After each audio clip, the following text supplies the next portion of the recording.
Superfast news, आवाज जनसामान्यांचा। मंत्र्याचा वाढदिवस साजरा।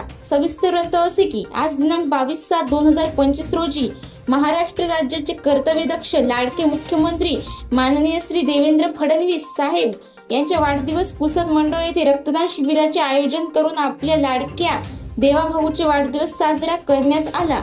त्यावेळी रुग्णांना फळे वाटण्यात आली। त्या प्रसंगी माजी आमदार श्री निलय भाऊ नाईक, डॉक्टर सौ आरतीताई फुफाटे, अध्यक्षा भारतीय जनता पार्टी जिल्हा पुसद सौ अरुणा मनोहर जाधव, महिला अध्यक्षा श्री निलेश भाऊ पेशनवार, शहर अध्यक्ष भाजपा रुपाली जयस्वाल, दीपाली जाधव, आशा नालंदे, शेखर वानखेडे, आर्या महेश काळे, अभय नाईक, प्रतीक पाटील, निळू पाटील, हरिभाऊ फुफाटे, विनोद जिलेवर, संतोष मुकेश, संजय बजाज, पंजाब भोयर, अनिरुद्ध पाटील, संजय पुरीत, राहुल करीत व सर्व भाजपा पदाधिकारी उपस्थित होते। महाराष्ट्र सुपरफास्ट न्यूज साठी देवीचंद राठोड, पुसद।